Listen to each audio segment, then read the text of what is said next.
Hello नमस्कार दोस्तों, welcome back my YouTube channel law with Ronit. दोस्तों आप सभी का हमारे इस यूट्यूब चैनल पे स्वागत है।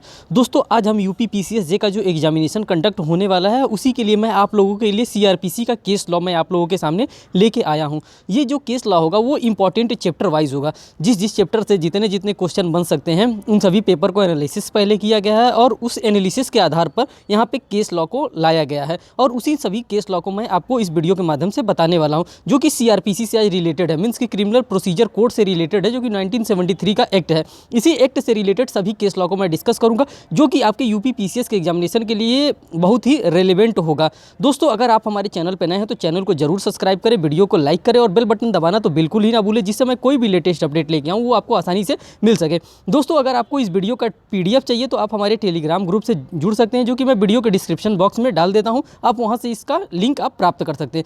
दोस्तों जैसे मैं यहाँ पे लेके आ रहा हूँ, जैसे दंड प्रक्रिया संहिता का जो है code of criminal procedure code का, इससे रिलेटेड जो इंपॉर्टेंट केस है उन सभी केस लॉ को डिस्कस करेंगे, जो कि आपके एग्जामिनेशन में आएगा। जो एग्जामिनेशन में नहीं आएगा, जो हमने एनालिसिस किया है उस हमारे एनालिसिस के आधार पे अगर हमको लगता है कि ये केस आपके लिए इंपॉर्टेंट नहीं है तो उस केस को हम नहीं यहाँ पे बात करेंगे। जैसे यहाँ पे जनरल प्रिंसिपल से रिलेटेड हम केस बात करते हैं।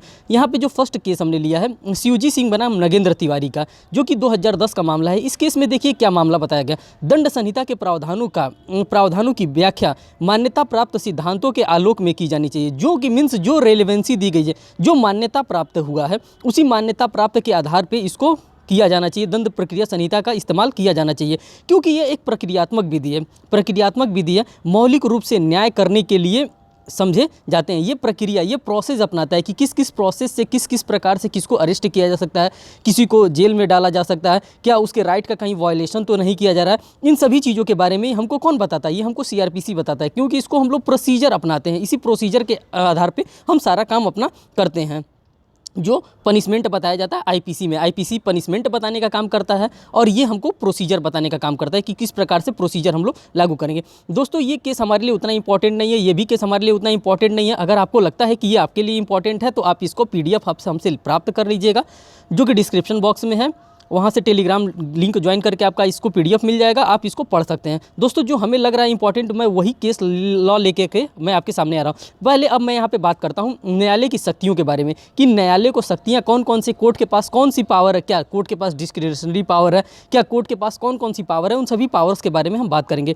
पहले हम केस ले रहे हैं Sharad Hiru Kamble versus state of Maharashtra, जो कि 2018 का केस है। इस केस में बताया गया है जुर्माने में व्यतिक्रम होने पर दिया गया दंडादेश, जो जुर्माना लगता है, जो किसी के ऊपर फाइन इम्पोज किया जाता है, जो कि हम लोग फाइन के बारे में पढ़ते हैं कि जो कि section number 63 of Indian penal code में हम लोग पढ़ते हैं कि किस प्रकार का उसके ऊपर फाइन लगेगा। अगर वो फाइन नहीं पेमेंट कर रहा है तो किस प्रकार का उसके ऊपर पनिशमेंट लगेगा। अगर वो फाइन पे कर देता है तब उसके ऊपर जो पनिशमेंट लगा है क्या पनिशमेंट कम हो जाएगा। उन सभी चीज़ों के बारे में हम लोग आईपीसी में सेक्शन 63 से हम लोग पढ़ना स्टार्ट करते हैं। 63, 64, 65 जब आईपीसी आप खोलेंगे तो वहाँ पर आपको सारी चीज़ें दिखेगा। यहाँ पर लिखा है मुख्य कारावास के अतिरिक्त या उसकी समाप्ति के बाद शुरू होगा। जो आपके ऊपर पेनाल्टी इंपोज किया गया है, जो फाइन इंपोज किया गया है, या फिर अतिरिक्त जो कारावास आपको इंपोज किया गया है वो कब से शुरू होगा। क्या जो ये पनिशमेंट आपको कोर्ट के द्वारा दिया गया है इस पनिशमेंट के साथ ही वो पनिशमेंट ही रन करेगा कि अलग से वो पनिशमेंट रन करेगा। तो इसमें कोर्ट का डिस्क्रिशन होता है। कोर्ट अगर चाहती है कि नहीं दोनों पनिशमेंट एक साथ चले, कॉन्जिक्यूटिवली अगर रन कराना चाहती है तो कोर्ट वो आदेश दे सकती है। उसमें जजमेंट में लिखा जा सकता है कि नहीं इनका जो पनिशमेंट इनको जो प्रोवाइड किया गया है वो एक साथ दोनों पनिशमेंट चलेगा। कभी कभी कोर्ट ऐसा भी कर देती है कि नहीं पहले ये पनिशमेंट खत्म हो जाएगा फिर उनके ऊपर दूसरा ये पनिशमेंट जो दिया गया है वो लागू होगा। इस प्रकार से भी पनिशमेंट चला जा सकता है। तो ये कोर्ट के पावर पे डिपेंड करता है, कोर्ट किस प्रकार का निर्णय लेता है, क्या करता है। इन सभी चीज़ों के बारे में शरद हीरू कोम्बले बनाम स्टेट ऑफ महाराष्ट्र के केस में ये बात बताई गई थी। अब देखिए नेक्स्ट केस है जो गगन कुमार बनाम पंजाब राज्य 2019 का मामला है। दोस्तों ये थोड़ा सा लीडिंग केस हो जा रहा है, उसीलिए मैं इन दोनों केस को यहाँ पे लिया हूँ। इसलिए लिया हूँ क्योंकि 2018 के बाद आपको पता है यूपी पीसीएस जे का कोई एग्जामिनेशन नहीं कंडक्ट कराया गया और यूपी पीसीएस जे के एग्जामिनेशन के लिए ये बड़ा ही इंपॉर्टेंट होगा आपके लिए। अब देखिए इसमें क्या कहा जा रहा है। सर्वोच्च न्यायालय ने अभी निर्धारित किया कि यह विनिर्दिष्ट करना एक अनिवार्य विधि की आवश्यकता है। यह विनिर्दिष्ट करना कि ये बहुत विधि के लिए ये आवश्यक चीज़ है कि दो या अधिक अपराधों के लिए दोषी ठहराए गए अभियुक्तों को दिया गया कारावास समवर्ती या लगातार एक के बाद एक चलेगा। जो अभी मैंने कॉन्सिक्यूटिवली की बात किया गया है कि वो किस प्रकार से चलेगा, क्या ये एक पनिशमेंट खत्म हो जाएगा तो क्या फिर दूसरा पनिशमेंट चलेगा, या दूसरा पनिशमेंट खत्म हो जाएगा तब उनके ऊपर जो सज़ा लगा रहेगा उसी आधार पर चलेगा। जो ये दोनों चीज़ इंपॉर्टेंट था। अब हम बात करते हैं कि ये केस नंबर 3 जिसमें प्रेमनाथ बनाम राजस्थान राज्य का मामला है, जो कि 1967 का मामला है। इस मामले में क्या बताया गया, एक दीवानी न्यायालय को अतिरिक्त सत्र न्यायाधीश की शक्तियां नहीं दी गई हैं। जो एक दीवानी मामले है उसको अतिरिक्त न्यायाधीश की शक्तियां नहीं प्रदान की गई है जब तक कि उन्हें दंड प्रक्रिया संहिता के धारा 9 के तहत अतिरिक्त सत्र न्यायाधीश के रूप में नियुक्त नहीं कर लिया जाता। अगर मतलब कि कोई भी जज है उसे दीवानी न्यायालय की शक्ति नहीं प्राप्त है, कब उनको प्राप्त होगा, जब उनको धारा 9 के तहत अतिरिक्त सत्र न्यायालय के रूप में नियुक्त किया जाता है, तभी उनको ये शक्तियाँ प्राप्त होती है, अन्यथा ये शक्ति उनको प्राप्त नहीं होती। ये बात इस केस में बताया गया है।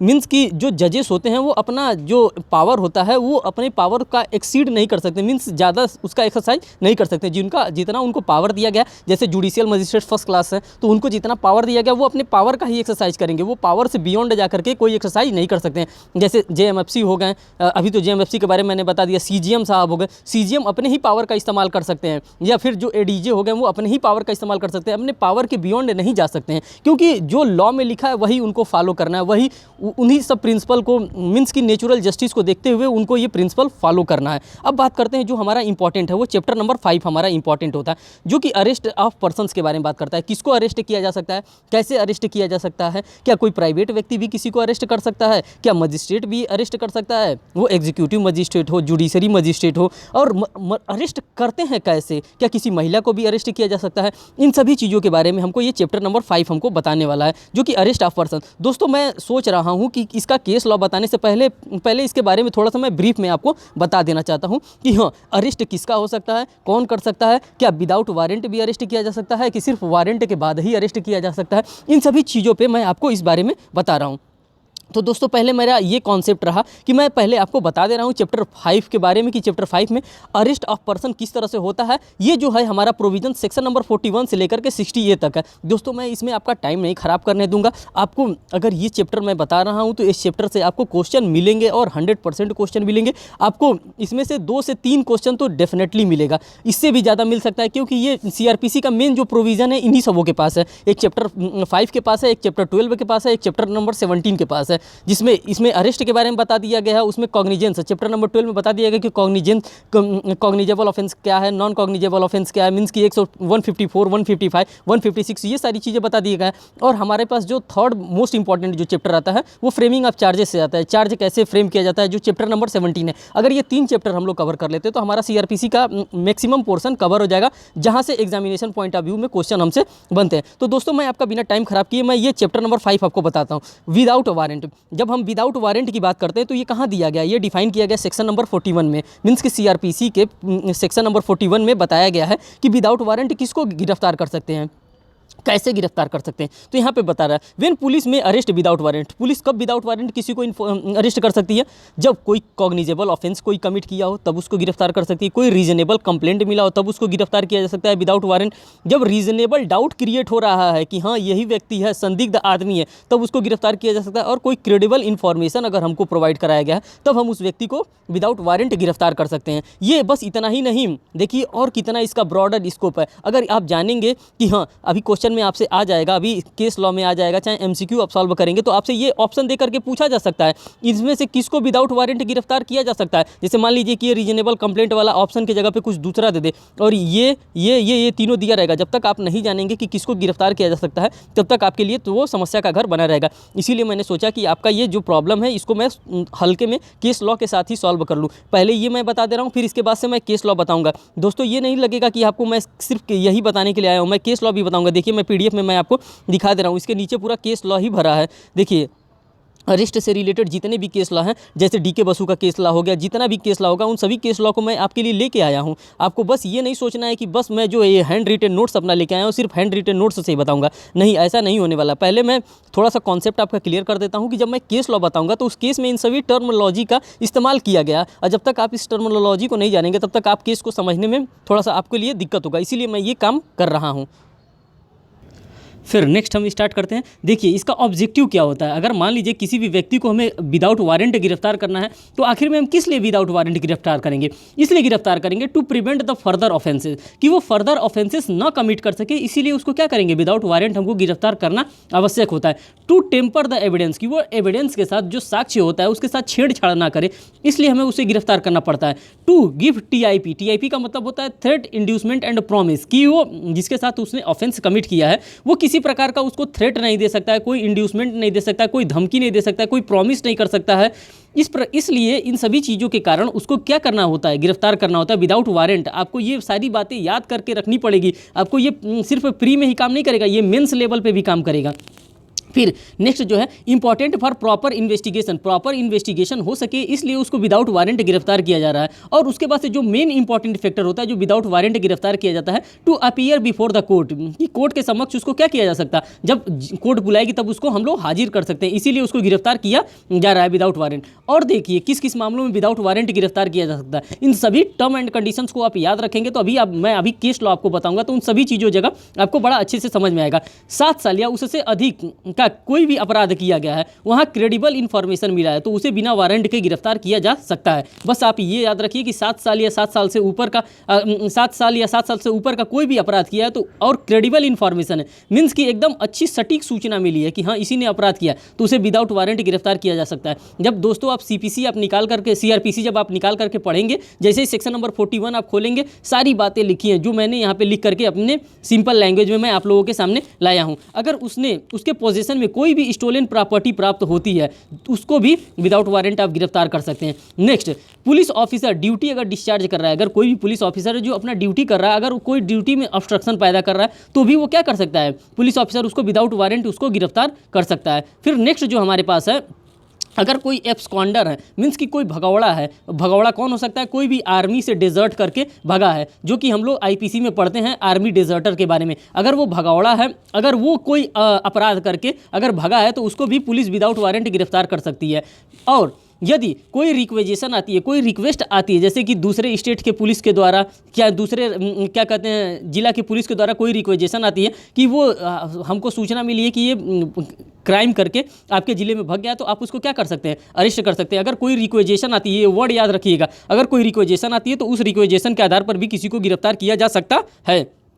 अब देखिए सेक्शन नंबर 41A में क्या बताया गया, यहाँ पे डिसओबे की बात की गई है। अब कौन डिसओबे कर रहा है, notice of appearances before police officer. अगर कोई नोटिस दिया गया है पुलिस के द्वारा कि तुम्हें अपीयर होना है, किसके सामने, पुलिस ऑफिसर के सामने, अगर नहीं आ रहे हो तो भी आपको उठा लिया जाएगा, तो भी आपको गिरफ्तार किया जाएगा। सेक्शन नंबर 41B में क्या दिया है, procedure of arrest, duties of officer making arrest. जब पुलिस ऑफिसर किसी व्यक्ति को अरेस्ट करने जाता है तो क्या क्या करके जाएगा, ऐसा नहीं कि घर का कपड़ा पहने हैं और हम अरेस्ट करने के लिए चले गए, नहीं, इस प्रकार का नहीं होना चाहिए। अगर किसी व्यक्ति को आप अरेस्ट करने जाएंगे तो आप वियर करेंगे accurate, visible and clear identification of his name. जैसे पुलिस वाले जो भी होते हैं वो अपना ड्रेस जब पहनते हैं तो उनके ड्रेस पे सारी चीज़ें लिखी होती है और उसी ड्रेस को पहन करके वो क्या करते हैं, उनका नाम, गांव, पता, मीन्स की नाम उनका लिखा रहता है, जो नेम प्लेट होता है उसी नेम प्लेट के साथ वो जाते हैं। प्रीपेयर्ड अ मेमोरेंडम, जब वो जैसे किसी भी व्यक्ति को अरेस्ट करते हैं तो वो क्या करते हैं, वो एक मेमोरेंडम जो होता है उस मेमोरेंडम को प्रिपेयर करते हैं कि हाँ इस व्यक्ति को मैंने अरेस्ट किया, इन सारी चीज़ों के बारे में। फिर मिनिमम 1 विटनेस का वहाँ पे क्या कराया जाता है, सिग्नेचर कराया जाता है कि हाँ इस व्यक्ति को हम लोगों ने क्या किया है, अरेस्ट किया है। फिर फैमिली मेंबर की भी रिपोर्ट किया जाता है और उनका भी सिग्नेचर किया जाता है। जो रेपोर्टेटेड पर्सन रहता है, जैसे कि मान लीजिए गांव का मामला हो गया तो गांव का जो रेपोर्टेटेड आदमी होता है उस रेपोर्टेटेड आदमी से क्या कराया जाता है, सिग्नेचर कराया जाता है कि हाँ ये इस व्यक्ति को गिरफ्तार करके लेके मैं जा रहा हूँ थाने में। मीन्स कि ये सारी सिक्योरिटी प्रोवाइड कराई गई है हमारे सीआरपीसी के द्वारा। अगर इस प्रकार की सिक्योरिटी नहीं प्रोवाइड कराई जाती तो हमारे देश में कियोस्क फैल जाता, पता चलता पुलिस वाले आए किसी को उठा के लेके चले गए, 4 दिन रखे ना, पता ही नहीं चला कि किसको कौन उठा के लेके गया। ये सारी सिक्योरिटी हमें प्रोवाइड कराई गई है सेक्शन नंबर 41B में आई सीआरपीसी में। तो ये जब पुलिस वाला अरेस्ट करता है किसी को तो ये इसको फॉलो करने के लिए ये गाइडलाइन प्रिंसिपल दिया गया है कि आपको इसके बियॉन्ड नहीं जाना है। दोस्तों बहाना तो मैं सिर्फ केस लॉ है कि केस लॉ मैं आपको बताना चाहता हूँ, लेकिन इन सभी चीज़ों को मैं बताना चाहता हूँ जो कि आपके एग्जामिनेशन पॉइंट ऑफ व्यू के लिए आपके लिए इंपॉर्टेंट होता है। इसमें से कोई भी चीज़ आपको दे करके पूछ देता है। ये एपीओ का एग्जामिनेशन नहीं है कि सिर्फ आपसे सेक्शन वाइज पूछेगा कि हाँ सेक्शन नंबर 41B में क्या बताया गया, सेक्शन नंबर 41C में क्या बताया गया। इसमें अंदर की भी चीज़ें पूछ सकता है कि क्या इस प्रकार से किया जा सकता है, वो मेमोरेंडम बना सकता है, मिनिमम 1 विटनेस का साइन करा सकता है, क्या वो फैमिली के किसी रिपोर्टेड पर्सन से क्या वो सिग्नेचर करा सकता है। तो ये सारे पॉइंट पे आपका एमसीक्यू तैयार किए जा सकते हैं। आप ध्यान रखिएगा, आप पीसीएस जे का एग्जामिनेशन देने जा रहे हैं तो आपको ये सारी चीज़ों के बारे में जानकारी रखना आवश्यक है। अब बात करते हैं सेक्शन नंबर 41 का। सेक्शन नंबर 41 में कंट्रोल रूम के बारे में बात करता है। कंट्रोल रूम कहाँ कहाँ होना चाहिए? एवरी डिस्ट्रिक्ट पे होना चाहिए और एवरी स्टेट लेवल पे कंट्रोल रूम होना चाहिए पुलिस का। सेक्शन नंबर 41D के बारे में हम बात करते हैं। सेक्शन नंबर 41D में करता है right of arrested person to meet an advocate of his choice during an interrogation. जब इंटरोगेशन किया जा रहा है तो उसको एक अपने पसंद के अधिवक्ता से मिलने के लिए राइट दिया गया। ये राइट हमको कहाँ प्रोवाइड किया गया? ये आर्टिकल नंबर 22 के सब क्लॉज 1 में प्रदान किया गया, जो कि हमारा फंडामेंटल राइट है। हमारे फंडामेंटल राइट का अगर कोई वायलेशन करता है तो मैं उसके खिलाफ कहाँ जाया जा सकता है? उसके खिलाफ डायरेक्ट 226 में हाई कोर्ट जाया जा सकता है आर्टिकल नंबर 226 के अकॉर्डिंग, और आर्टिकल नंबर 32 के according supreme court of India में आप जा सकते हैं। ये भी बात बताई गई है कि अभी मैं आपको वो भी बात बताने वाला हूँ कि विदिन 24 आवर्स गिरफ्तार करने के बाद 24 घंटे का आने जाने का समय छोड़ करके उसे मजिस्ट्रेट के सामने भी पेश किया जाना आवश्यक होता है। अब यहाँ पे नेक्स्ट देखिए, सेक्शन नंबर 42 आ रहा है। सेक्शन नंबर 42 में क्या बातें बताई जा रही हैं? सेक्शन नंबर 42 में बताया जा रहा है arrest on refusal to give name and residence. अगर उसको अरेस्ट किया जा रहा है और अगर अपना नाम और एड्रेस देने में, मीन्स कि अपना नाम बताने में और अपना एड्रेस बताने में अगर वो कोताही करता है तो उसको क्या किया जा सकता है? उसको अरेस्ट किया जा सकता है। कब? नॉन कॉग्निजेबल में police officer arrest without warrant कर सकती है। नॉन कॉग्निजेबल में भी इस समय पुलिस विदाउट वारंट उसको अरेस्ट कर सकती है। और विदिन 24 आवर्स क्या कर सकती है? Produce before magistrate. 24 घंटे के भीतर उसको क्या करना होता है? मजिस्ट्रेट के समक्ष उस व्यक्ति को प्रस्तुत करना होता है। अगर वो 24 घंटे के भीतर नहीं प्रस्तुत करता है तो वो क्या हो जाएगा? वो डिटेंशन हो जाएगा, मीन्स कि इलीगल डिटेंशन हो जाएगा। और जब इलीगल डिटेंशन होगा तो पुलिस के ऊपर कार्यवाही होगी। कि आप कारण बताइए, विदिन 24 आवर्स उसके राइट को आप क्यों कर्टेल किया? आपको जब 24 घंटे का समय दिया गया तो आप 24 घंटे के अंदर उसको क्या करना है? मजिस्ट्रेट के समक्ष पेश करना है, नियरेस्ट मजिस्ट्रेट के समक्ष उसको पेश करना है। सेक्शन नंबर 43 की बात करते हैं। सेक्शन नंबर 43 में बताया जाएगा अरेस्ट बाय प्राइवेट पर्सन। जब दोस्तों आप इस चीज़ को पढ़िएगा तो आप बेयर एक्ट खोले रहिएगा। बेयर एक्ट खोल के अगर आप पढ़ेंगे तो आपको वहाँ पे आसानी से समझ में आएगी, और आप भी छोटे छोटे पॉइंट में वहाँ पे अपने बेयर एक्ट में लिखते रहिएगा जैसे जैसे जो मैं सेक्शन पढ़ता जा रहा हूँ। जैसे अभी सेक्शन नंबर 43 पढ़ रहा हूँ तो सेक्शन नंबर 43 का आप बेयर एक्ट खोल लीजिएगा सीआरपीसी का। वहाँ पर आप देखेंगे सारी चीज़ें आपको मिलेगी। कोई फालतू की बातें मैंने इसमें नहीं नोट किया है। जो मैंने नोट किया है वही चीज़ें मैं आपको बता रहा हूँ, जो मैंने पढ़ा है, जो मैंने एनालिसिस किया है। दोस्तों ये एक दिन की मेहनत नहीं है, काफ़ी दिनों की मेहनत है, जो कि आज आपके सामने आसानी से मैं लेके आ रहा हूँ। Arrest by private person. Private person कब अरेस्ट कर सकता है? प्रोक्लेमेशन ऑफ ऑफेंडर, यदि वो प्रोक्लेम्ड ऑफेंडर है तब उसको अरेस्ट किया जा सकता है। किसके द्वारा? प्राइवेट पर्सन के द्वारा। क्वेश्चन यहाँ से भी आ सकता है कि क्या प्राइवेट पर्सन के द्वारा भी किसी व्यक्ति को अरेस्ट किया जा सकता है? जी हाँ, बिल्कुल प्राइवेट पर्सन के द्वारा अरेस्ट किया जा सकता है। किस सेक्शन में किया जा सकता है? सेक्शन नंबर 43 में प्राइवेट पर्सन को भी विदाउट वारंट अरेस्ट किया जा सकता है। किस मामले में किया जा सकता है? कॉग्निजेबल ऑफेंस में भी अरेस्ट किया जा सकता है और नॉन बेलेबल में भी अरेस्ट उसको किया जा सकता है प्राइवेट व्यक्ति के द्वारा। अगर प्राइवेट व्यक्ति अरेस्ट करता है तो क्या करता है? वो नियर थाने में ले जा करके सौंपता है कि हाँ इस व्यक्ति को मैं यहाँ पे अरेस्ट करके पकड़ करके लाया हूँ। ठीक, बात करते हैं सेक्शन नंबर 44 की। अब देखिए यहाँ पे अरेस्ट बाय मजिस्ट्रेट। क्या मजिस्ट्रेट के द्वारा भी अरेस्ट किया जा सकता है किसी व्यक्ति को? जी हाँ, मजिस्ट्रेट के द्वारा भी अरेस्ट किया जा सकता है। किस मजिस्ट्रेट के द्वारा? जीएम के द्वारा, जुडिशियल मजिस्ट्रेट के द्वारा और एग्जीक्यूटिव मजिस्ट्रेट के द्वारा। इन दोनों मजिस्ट्रेटों के द्वारा किसी व्यक्ति को अरेस्ट किया जा सकता है। किस मामले में? एनी ऑफेंस में, किसी भी मामले में अरेस्ट किया जा सकता है। जैसे कि बेलेबल मामला हो, नॉन बेलेबल मामला हो, कॉग्निजेबल मामला हो, नॉन कॉग्निजेबल मामला हो, किसी भी मामले में मजिस्ट्रेट अरेस्ट कर सकते हैं। लेकिन कहाँ कर सकते हैं? ये विद इन लोकल जुरिस्डिक्शन में अरेस्ट कर सकते हैं। ये बात का ध्यान रखिएगा। इस प्रकार से क्वेश्चन आपको बन सकता है कि वो अरेस्ट करेंगे तो कहाँ कर सकते हैं? विद इन लोकल जुरिस्डिक्शन में वो किसी भी व्यक्ति को जुडिशियल मजिस्ट्रेट और एग्जीक्यूटिव मजिस्ट्रेट जो होते हैं वो अरेस्ट कर सकते हैं। अब बात करते हैं सेक्शन नंबर 45 की। दोस्तों सेक्शन नंबर 45 में बता रहा है protection of members of the armed forces from arrest. Protection दिया गया है आर्म्ड फोर्सेस के मेंबर्स को, अगर वो कोई ऑफेंस कर रहे हैं तो उनको किस प्रकार से अरेस्ट किया जा सकता है। पहले प्रायर परमिशन हमको लेना पड़ता है सेंट्रल गवर्नमेंट से और प्रायर परमिशन लेना पड़ता है स्टेट गवर्नमेंट से, तब जाकर हम उनको क्या कर सकते हैं? अरेस्ट कर सकते हैं। बात करते हैं सेक्शन नंबर 46 का। ये आपके लिए इंपॉर्टेंट सेक्शन होता है। Arrest how made. भाई अरेस्ट करना है तो आपको कैसे करना है? ऐसा थोड़े नहीं कि किसी को गए और अरेस्ट करके चले आए, नहीं। उसका आपको जो भी प्रोसेस दिया गया, जो भी प्रोसीजर बताएगा, उस प्रोसीजर को फॉलो करते हुए आपको उस व्यक्ति को क्या करना है? अरेस्ट करना है। By using force, push and pull. आप अरेस्ट करने के दरमियान पुश एंड पुल कर सकते हैं। कब कर सकते हैं? आप रीजनेबल रिस्ट्रिक्शन यहाँ पे लगाया गया है। आप हर जिसको गिरफ्तार करने जा रहे हैं उसके साथ पुश एंड पुल नहीं कर सकते हैं, आपको यहाँ पे रिस्ट्रिक्शन दिया गया है। तब आप पुश एंड पुल कर सकते हैं। जैसे आपने ओरल इंटिमिडेशन दिया उस व्यक्ति को कि रुक जाओ, तुम्हें हम लोगों के द्वारा क्या करना है, अरेस्ट करना है। लेकिन वो अरेस्ट जैसे ही वो आप लोगों को देखा, आपने इंटिमिडेशन दिया, वो इंटिमिडेशन को नहीं मान रहा है, आपके ओरल इंटिमिडेशन को, वो भागने लगा, तो आप क्या कर सकते हैं? आप उसको दौड़ा करके वहाँ पे पकड़ सकते हैं, फिर वहाँ पे पकड़ करके उसको अपने साथ बैठा सकते हैं। तब यहाँ पे आप थोड़ा सा अपना एक्सरसाइज कर सकते हैं, पुश एंड पुल कर सकते हैं। फिर उसके बाद सेकंड बता रहा है arrest by words and conduct. आप वर्ड्स एंड कंडक्ट से भी उसको अरेस्ट कर सकते हैं। वर्ड से कि रुक जाओ, तुम हाथ खड़ा कर लो, तुम्हें अरेस्ट करने का वारंट हमारे पास है, मैं तुम्हें अरेस्ट करने आया हूँ। अगर वो भागने लगता है आपका अरेस्ट वारंट देखते हुए, तब आप वहाँ पे पुश एंड पुल कर सकते हो। यहाँ पे प्रोवाइजो दिया होगा। जब आप सेक्शन नंबर 46 पढ़ेंगे तो वहाँ पे एक प्रोवाइजो आपको मिलेगा। प्रोवाइजो में क्या लिखा है?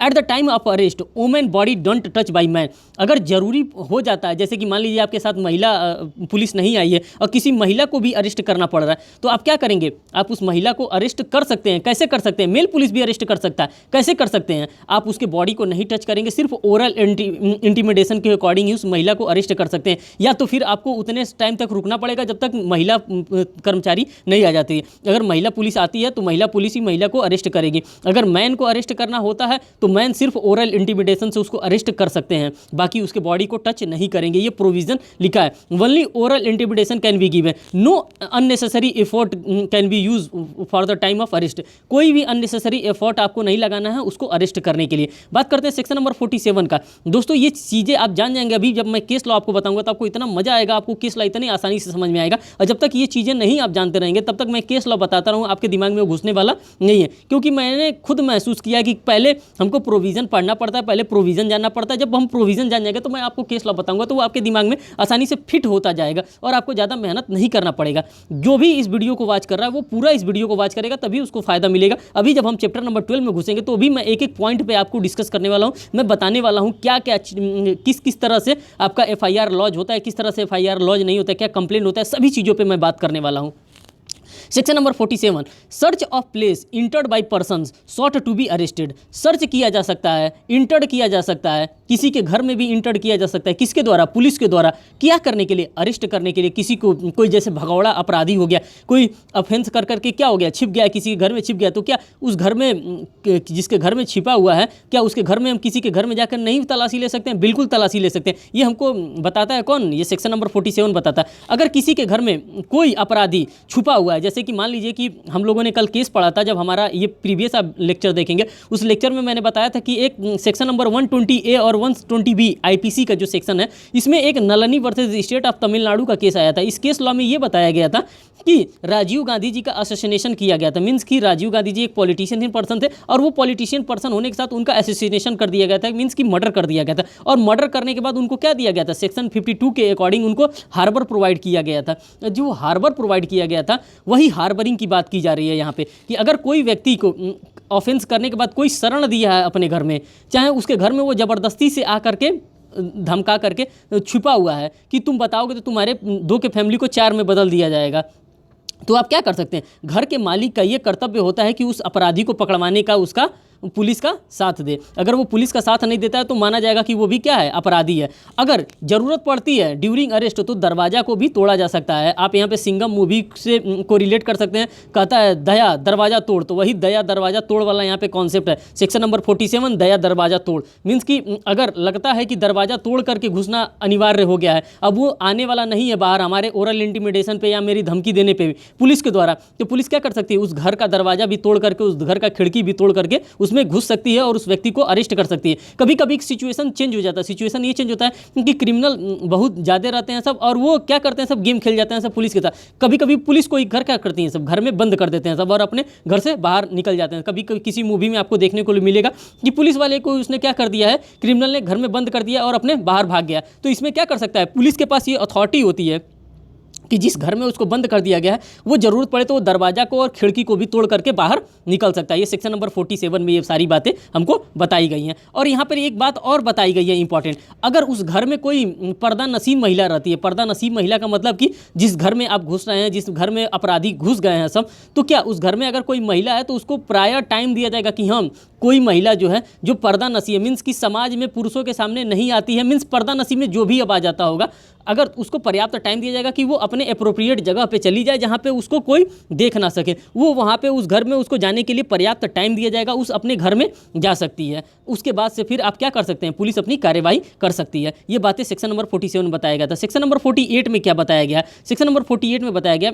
Pursuit of offender into other jurisdiction. कभी कभी ये होता है कि अदर जुरिस्डिक्शन में जा करके भी क्या करना पड़ता है, आपको अरेस्ट करना पड़ता है। जैसे कि मान लीजिए कि जैसे मैं प्रयागराज में, प्रयागराज से अभी कोई कैदी भाग के चला गया बनारस, तो क्या हमें दूसरी जगह जाकर नहीं अरेस्ट कर सकते हैं? बिल्कुल अरेस्ट कर सकते हैं। ये हमको पावर सेक्शन नंबर 48 देता है और सीआरपीसी का। सेक्शन नंबर 49 में नो अननेसेसरी रिस्ट्रेंट, यहाँ पे कोई अननेसेसरी रिस्ट्रेंट आपको यूज़ नहीं करना है, कोई भी फाइटर का आपको यूज़ नहीं करना है। फाइटर का मतलब कि अननेसेसरी इस्तेमाल, जैसे कि हथकड़ी आपको नहीं लगाना है, बेड़िया आपको नहीं लगाना है। ऐसा नहीं कि दौड़ा के पकड़ें तो उसको हथकड़ी लगाकर पूरा बेड़िया लगाकर, भाई ज़रूरत हो तभी लगाइए, नहीं ज़रूरत हो नहीं लगाइए। ये डिस्क्रिशनरी पावर पे डिपेंड करता है। डिस्क्रिशनरी पावर पे क्या, यहाँ पे नेचुरल जस्टिस का प्रिंसिपल लागू होता है कि किसी भी आदमी के आर्टिकल 21 का वायलेशन यहाँ पे नहीं किया जा सकता। अगर वो अरेस्ट होने में आपका साथ दे रहा है तो आप उसको आसानी से ले जा सकते हैं, वहाँ पे ज़बरदस्ती आप किसी को हैंड कफिंग नहीं करेंगे। सेक्शन नंबर 50 में क्या बता रहा है, person arrested to be informed the ground of arrested and get the right to bail. सबसे इंपॉर्टेंट चीज़ ये होता है कि जब किसी भी व्यक्ति को अरेस्ट किया जाता है पुलिस के द्वारा, तो ये बातें बताई जाती हैं कि भैया तुमको बेल पाने का अधिकार है, और तुम्हें बेल पाने के साथ साथ तुम्हें तुम्हारे ग्राउंड को भी बताया जाएगा कि किस ग्राउंड पे तुमको अरेस्ट किया गया। इन सभी चीज़ों के बारे में सेक्शन नंबर 50 में बताया जाएगा। सेक्शन नंबर 50A में क्या बताया गया, obligation of person making arrest to inform about the arrest etcetera. उसको अरेस्ट के बारे में बताया जाएगा कि तुमको क्यों अरेस्ट किया गया। After the arrest informed the family member, उसके फैमिली मेंबर को भी इन्फॉर्मेशन दी जाएगी कि हाँ आपके इस लोगों को मैंने क्या किया, पुलिस के द्वारा अरेस्ट किया। ये इन्फॉर्मेशन कौन देगा, ये पुलिस की ड्यूटी होती है, पुलिस यहाँ पे इन्फॉर्म करेगा उसके फैमिली मेंबर को। Next, the police officer is also informed the right of arrested person.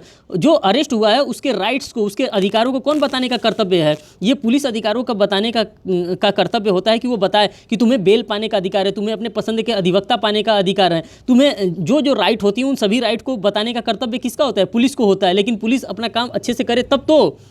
आगे देखिए, पुलिस स्टेशन में जो डायरी होती है, जैसे ही उस व्यक्ति को अरेस्ट किया जाता है तो उस अरेस्ट करने के बाद एक पुलिस जेल में ही, थाने में जहाँ पे उसको लेके जाया जाता है, वहाँ पे एक डायरी होता है। उस डायरी में उस सभी मेमोरेंडम होता है, उसमें सभी मेंशन करना होता है कि हाँ मैंने इसको किस टाइम गिरफ्तार किया, इसको गिरफ्तार किया था तो उस समय इसके जेब में ये सोने का माला मिला था, इसके ईयर रिंग मिला था, जो भी चीज़ मिला था सारी बातों को वहाँ पर रिकॉर्ड किया जाता है। और जब उसको कोर्ट के सामने पेश किया जाता है तो जज का, जो अच्छा जज होता है, मीन्स कि जज सभी अच्छे होते हैं, जो अच्छे जजेस होते हैं, मीन्स कि जो इस चीज़ में ज़्यादा मेहनत करते हैं, वो पूछते भी हैं पुलिस वाले से क्या आपने उसके फैमिली वाले को इन्फॉर्म किया है कि नहीं किया, अगर किया है तो कब किया है। वो डायरी होता है, उस डायरी को क्या करना पड़ता है कोर्ट में, जब वो उस अपराधी को लेके जाया जाता है, मीन्स कि जिसको अरेस्ट किया गया उसको लेके जाया जाता है, तो उस डायरी को भी पेश किया जाता है कि हाँ साहब इनके द्वारा ये सारी चीज़ें अरेस्ट के दरमियान इनसे सारी चीज़ें मिली हैं और सारी चीज़ें मिली हैं और इनके फैमिली को इस प्रकार से अरेस्ट के बारे में इन्फॉर्म किया गया, इस टाइम पे इनके फैमिली को इन्फॉर्म किया गया और इनको भी बताया गया है कि हाँ आपको किस आधार पर आपको अरेस्ट किया गया है, आपको बेल पाने का अधिकार है, आपको अपने पसंद के अधिवक्ता से मिलने का अधिकार है। ये सभी बातें सेक्शन नंबर 50A में बता दिया गया। अब बात करते हैं सेक्शन नंबर 51 में। अब 51 में क्या बता रहा है, सर्च ऑफ अरेस्टेड पर्सन, उसकी बॉडी को सर्च करना, मीन्स कि उसकी बॉडी को, जो भी मैंने 50A में बताया वही चीज़ है कि मीन्स कि उसकी बॉडी को चेक किया जाएगा और जो भी उसके पास से मिलेगा उसका एक मेमोरेंडम तैयार किया जाएगा, जो कि पुलिस ऑफिसर के द्वारा ये मेमोरेंडम तैयार किया जाता है। जैसे मान लीजिए अरेस्ट कर लेता हो तो उसके पास से सारी चीज़, जैसे फ़ोन छीन लिया, उसके पास घड़ी है, घड़ी छीन लिया, उसके पास से अंगूठी, सारा चीज़ क्या किया जाता है, एक जगह इकट्ठा करके रख दिया जाता है मेमोरेंडम बना के कि हाँ इस टाइम हमने अरेस्ट किया, इस टाइम हमने इनका इंक्वायरी किया, मीन्स कि इसका सारा चीज़ जाँच किया और जाँच करने के बाद ये चीज़ें इनके पास से मिली हैं। ठीक, ये सारी चीज़ें आपने सीज करके पुलिस के द्वारा रख लिया जाता है। बात करते हैं सेक्शन नंबर 52 की। Power to seize offensive weapon, अगर उसके पास से किसी भी प्रकार का ऑफेंसिव वेपन मिलता है तो उसको भी सीज कर लिया जाता है। ऑफेंसिव वेपन्स को पुलिस के द्वारा सीज करने का पावर होता है, अगर ऑफेंसिव वेपन मिल जाता है तो उसको सीज करने का पावर पुलिस के पास अपने आप चलाता है। सेक्शन नंबर 53 देखिए, examination of accused by medical practitioner, examination किया जाता है किसका, मेडिकल प्रैक्टिशनर के द्वारा उसका एग्जामिनेशन किया जाता है at the request of police officer. अगर पुलिस ऑफिसर से रिक्वेस्ट किया जाता है तो वो पुलिस ऑफिसर क्या करता है, उस एक्यूज्ड पर्सन को उसको मेडिकल कराता भी है। अरेस्ट, जिसको अरेस्ट किया गया है, मीन्स कि अरेस्टेड पर्सन को जिसको अरेस्ट किया गया उसका मेडिकल एग्जामिनेशन कराया जाता है। सेक्शन नंबर 53A में देखिए, examination of person accused if raped by medical practitioner, अगर रेप्ड कर दिया गया है भाई मेडिकल प्रैक्टिशनर के द्वारा ही अगर रेप कर दिया जा रहा है तो फिर क्या होगा। Examination of person accused of raped by medical practitioner run by the government और by the local authority within the radius of 16 kilometre. अगर इस प्रकार का कोई हमारे पास किसी को हम लोग अरेस्ट करते हैं तो जिसने ऑफेंस ये कमिट किया है उसको क्या किया जाएगा, विद इन 16 किलोमीटर के रेडियस में कोई भी होगा मेडिकल प्रैक्टिशनर, उस मेडिकल प्रैक्टिशनर से क्या कराई जाएगी, उसकी जाँच कराई जाएगी। सेक्शन नंबर 54 में देखिए, examination of arrested person by medical officer, उसका एग्जामिनेशन कराया जाएगा मेडिकल ऑफिसर के द्वारा। सेक्शन नंबर 54 में बताया। सेक्शन नंबर 54A में क्या बताया जाएगा, आइडेंटिफिकेशन ऑफ पर्सन अरेस्टेड, उसका आइडेंटिफिकेशन किया जाएगा, मीन्स कि TIP उसको नहीं दिया जाएगा किसी भी प्रकार का, जो कि section 9 of Indian evidence act में हम लोग पढ़ते हैं, थ्रेट, इंड्यूसमेंट और प्रॉमिस, किसी भी प्रकार का उसको थ्रेट, प्रॉमिस और इंड्यूसमेंट नहीं किया जाएगा कि वो अपने गुनाहों को क्या कर सकता है, कबूल कर सकता है। आप लोगों को वैसे भी पता है इंडियन एविडेंस एक्ट में सेक्शन नंबर 24 में जब हम लोग जाते हैं तो वहाँ पे पुलिस के सामने दिया हुआ बयान कोर्ट ऑफ लॉ में मान्य नहीं होता है, वही सारी चीज़ें यहाँ पे बताई जा रही हैं। सेक्शन नंबर 55 में जब आप CRPC को पढ़ेंगे, CPC को पढ़ेंगे, नहीं CRPC को पढ़ेंगे, इंडियन एविडेंस एक्ट को पढ़ेंगे और IPC को पढ़ेंगे, ये तीनों एक साथ मिल करके आप पढ़ेंगे तभी आपको CRPC पढ़ने में मजा आएगा। अगर सोचेंगे कि मैं आइसोलेशन में पढ़ लूँ, पहले CPC पढ़ लूँ, फिर पहले CRPC पढ़ लूँ, फिर इंडियन एविडेंस एक्ट पढ़ लूँ, फिर IPC पढ़ लूँ, फिर मज़ा नहीं आएगा। जब तक आप कोरिलेट इन तीनों को नहीं करेंगे तब तक आपको मज़ा आने वाला नहीं है। देखिए सेक्शन नंबर 55 में क्या कह रहा है, procedure when police officer deputes subordinate to arrest without warrant, जो पुलिस ऑफिसर होता है वो डिप्यूट्स करता है किसी भी व्यक्ति को अरेस्ट करने के लिए। 55A में health and safety of arrested person, जो अरेस्ट किया गया जो व्यक्ति को उसके हेल्थ एंड सेफ्टी के बारे में यहाँ पे बताया जा रहा है 57 में, 55 में। 56 में देखिए, person arrested to be taken before the magistrate और officer in charge of police station, जैसे ही किसी व्यक्ति को अरेस्ट किया जा सकता है तो उसको क्या किया जाता है, या तो मजिस्ट्रेट के पास या तो पुलिस इंचार्ज के पास उसको लेके जाया जाता है।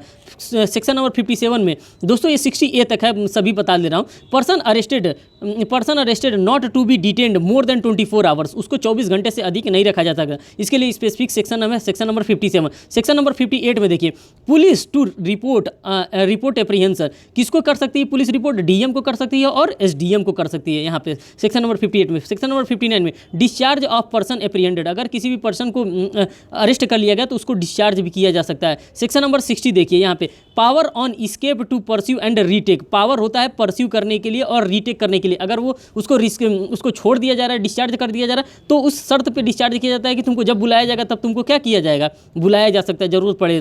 60A में क्या करता है, arrest to be made strictly according to the code, जिस प्रकार से कोड में कहा गया है उसी प्रकार से आपको अरेस्ट करना है, उसके बियॉन्ड आपके जा करके किसी को भी अरेस्ट नहीं करना है। जो प्रोसीजर आपको अभी तभी तक अरेस्ट से रिलेटेड जो भी मैंने प्रोसीजर बताया उसी प्रोसीजर के अकॉर्डिंग ही आपको अरेस्ट करना है। अरेस्ट का पूरा चैप्टर मैंने आपके सामने खोल करके रख दिया, एक एक धागे को मैंने खोल करके रख दिया। अगर आप अपने बेयर एक्ट को खोल कर देखेंगे तो आपको सारी बातें समझ में आ जाएंगी। अगर आपको फिर भी नहीं समझ में आता तो आप वीडियो आपके पास रहेगा, 2 बार 3 बार 4 बार जितनी बार मर्जी हो आप देखिए, क्योंकि यहाँ से क्वेश्चन बनेगा। ये इंपॉर्टेंट चैप्टर होता है। अब इसके हम केस लॉ पे जाते हैं। अब इससे रिलेटेड कौन कौन सा केस लॉ होता है, सभी केस लॉ के बारे में हम पढ़ेंगे। देखिए अब आप पढ़ेंगे केस लॉ तो अब आपको आसानी से वो चीज़ें समझ में आएगा। अब अरेस्ट से रिलेटेड हम केस लॉ पढ़ते हैं। पहले जो हमारे पास इंपॉर्टेंट केस लॉ आता है वो DK बसु बनाम पश्चिम बंगाल 1997 का ये मामला आता है। गिरफ्तारी के लिए दिशा निर्देश, अब कौन कौन से डायरेक्शन फॉलो किए गए। अभी हमने बताया गया है कि 60A में, सेक्शन नंबर 60A में बताया गया है कि जो भी प्रोविजन दिया गया उसी प्रोविजन के अकॉर्डिंग ही आपको क्या करना है, अरेस्ट करना है। अगर इस प्रोविजन के अब बियॉन्ड जाएंगे तो आप क्या होंगे, लाइबल होंगे। कि क्यों, आपको